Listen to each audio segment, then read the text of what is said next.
Hi, welcome to DoubleTime, the show where I review sequels and talk about what makes them bad and what makes them good real fast. Today's episode is about Crash Bandicoot 2: Cortex Strikes Back.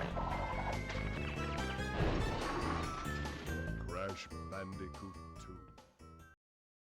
2. Uninitiated, Crash games are linear 3D platformers where you traverse through all sorts of jungle and sci-fi themed levels, jumping and spinning your way through the levels, destroying boxes, and collecting gems on your way to the goal. Crash Bandicoot 1 was very simple, only having a jump and a spin to allow you to get around and destroy boxes, while Crash 2's gameplay worked off of this foundation, giving the player two new moves in the sequel thanks to the introduction of dashing, and more specifically, the dash jump. So you see, here's a fun dash, and here's a regular jump, but then check this out.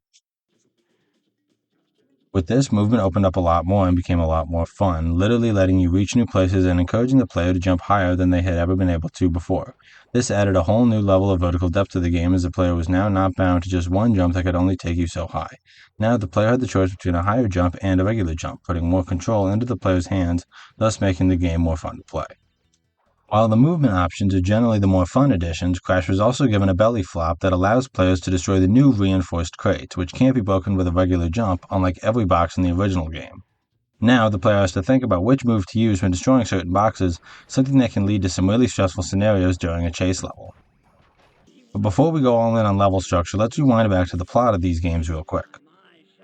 In Crash Bandicoot 1, the player gets introduced to the world of the would-be wombat as Dr. Neo Cortex, a mad scientist, evil genius, and ex-circus clown, transforms his animal test subjects into super soldiers with his peculiar assistant Dr. Nitrous Brio.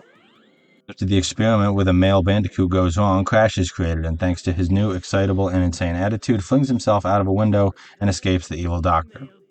Fortunately, a female Bandicoot named Tawna, as well as many other members of the Australian outback, have been experimented on, and Crash must now make his way back to the castle, defeat Cortex's mutant animal minions, and save his girlfriend.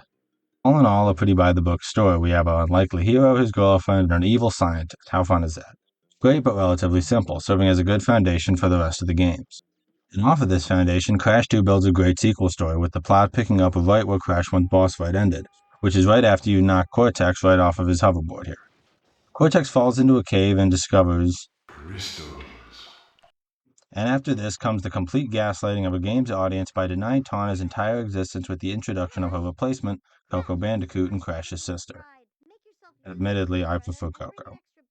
While hanging out on the beach, Coco asks Crash if he could Make yourself useful, big brother, and bring an extra battery for me. But doing so leads Crash to getting abducted by Cortex, who tells Crash that Brio has gone crazy after his defeat in the first game and wants to destroy the world with the Cortex Vortex, a massive spaceship floating above the Earth, and that the only way to shut it down is to use special purple crystals that Crash must collect. It is revealed later that Brio and Cortex are actually working together, and the crystals Crash was collecting to shut down the Vortex were actually powering it up. But as you can expect, Crash takes Cortex down after a pretty crappy final boss, and the world is saved.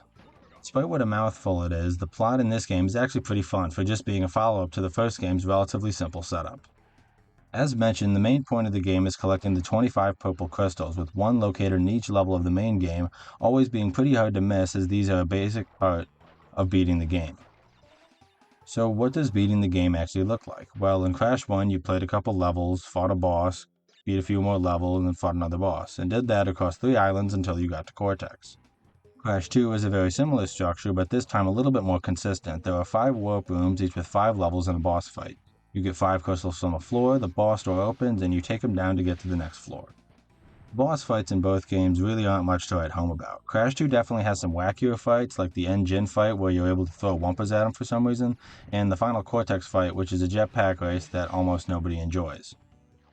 Admittedly, there's a lot more waiting in a lot of these boss fights than I remember, like the Komodo Bros and especially Ripperoos. Even in the engine and Cortex fights, you're just waiting for them to become vulnerable so you can do your thing. Tiny's fight is my favorite because it actually uses a mix of fast platforming and timing to force you to trick Tiny into jumping onto a platform that's about to fall. It's tense, it's tough, and it's 10 times better than the stupid, slow, horrible to control, boring as bricks final boss. That being said, the real fun of this game comes with the 100% completion and is far and away the biggest improvement made to the Crash formula between 1 and 2.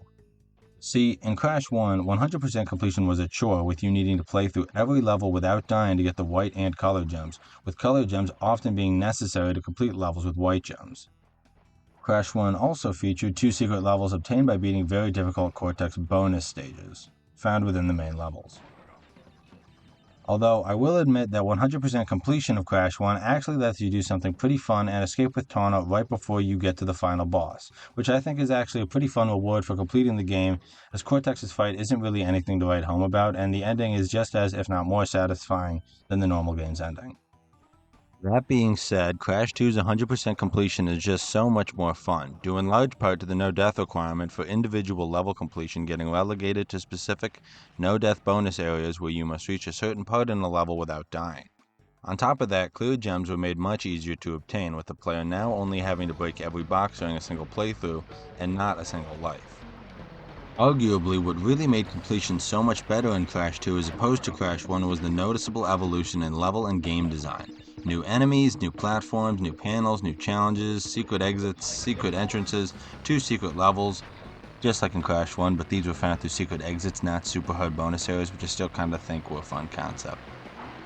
Overall, Crash 1 and Crash 2 are both spectacular games, but in general, Crash 2 is a much more refined and perfected version of the formula introduced in Crash 1. Let me know what you guys think of the games, and thank you for watching.